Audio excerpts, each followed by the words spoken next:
Hi, this is Deborah Weaver, and today we're going to be doing a fashion sketch set button front lady shirt. We start again, as always, with the croquis in the background. You can see here that I have the extended croquis out where it shows the leg and the arm out positions for when you're doing technical flats to help you get the sketch to look right. As you know, on flats, they're supposed to be sketched as if it was taken over a picture. So shirts look a particular way with the sleeves out, usually in between or around this section right here.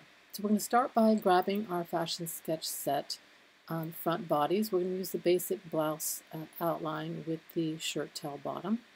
I'm going to go ahead and place my front here on the body, lining up that center front line and the shoulder line. I'll go ahead and just move this over to the back because we're not going to be doing the back right first, and we can always get the back from the front as we always have done. Okay, so here's the basic front shirt with a shirt tail. I'm going to go ahead and grab the basic closed collar look because we know on technical flats the collars need to be closed. All the pockets and openings of garments need to be closed entirely. So I'm going to go ahead and place that on the sketch. You can move this over to the back. With this sketch set, depending on if you just need a black and white sketch and you don't need to fill it in with CAD, you could be done at this stage right here without having to shape build. Let's go ahead and grab a sleeve. We know that this sleeve here is the one that looks the closest to what a flat picture of a shirt laid out would look like. When we go ahead and place it onto our croquis here, we can see that if we line up the shoulders, that the sleeve comes sort of in between here, which is okay. We can also see that we're going to need to finish the outline of this shirt so that we can get it to be filled if we do need it to be filled, which is just by adding that and giving it a fill layer. We can do the same with this side, the same way by just grabbing onto that anchor point, and you can see it's grabbing on with that 0. Go ahead and eyedrop on the fill. We know that with these two pieces, if we just drop it to the back, that should go below the front of the shirt.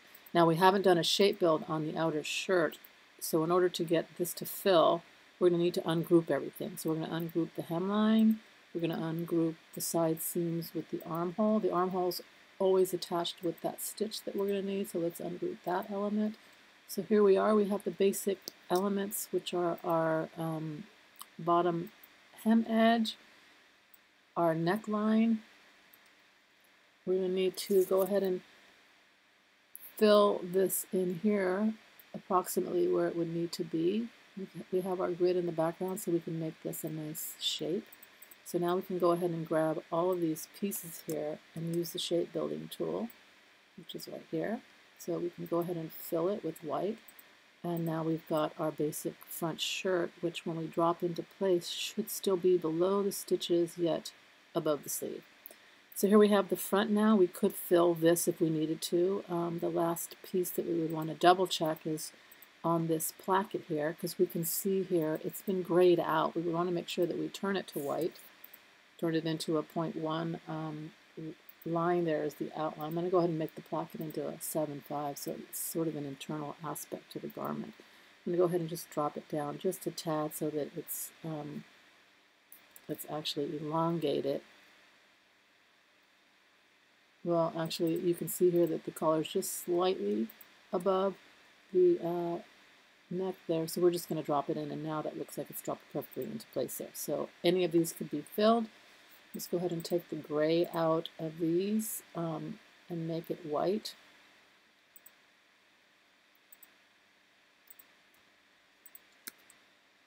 You can see all the different fill layers that are in this file in the light gray color, but typically the collar, outside collar, and everything looks the same.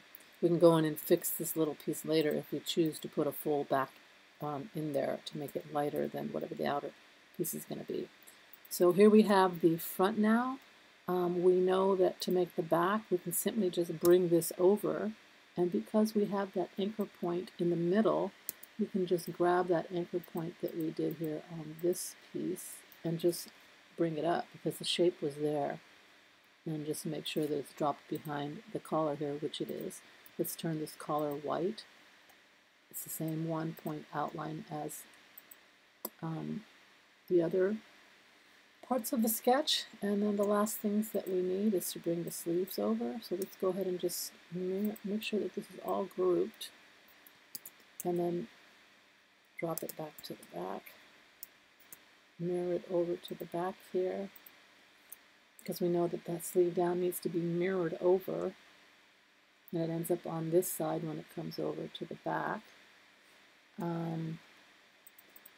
Other than this aspect, we know that when this comes down, this changes and it goes over to the other side of this sleeve on this side.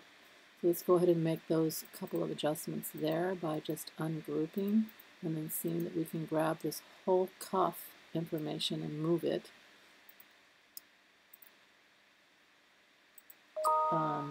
Let's put these stitches over on the other side.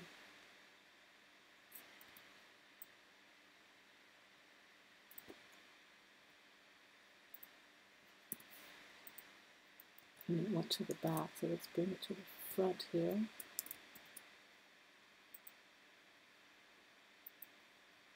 Okay, well, it's not coming to the front. Let's just go ahead and just get the information on here that we needed. Control C, I'm going to go ahead and delete that, click on where I want it to be on top of, and then move it on top. That's a small little trick that you always want it to be on the layer. Just click the layer that you're going to need it to be on. And let's move that into position here. We can see that the line is not quite matched up with the curve that's on here. And the fact that we have the shape here on both ends, we're going to just have to play around with both of them to get them to be in better alignment. I'm going to get rid of that black outline, turn this to black, and then move our cuff information into place. I can see that the lines that I had here from the other sketch is still showing here, so let's just get rid of that. And move the cuff information over. Cuff information for the open side. Let's go ahead and rotate it into place. And that's pretty much the end now of your button front shirt that's close to being filled. You would just have to look at what's happening here with the collar. Okay, thank you. That's it.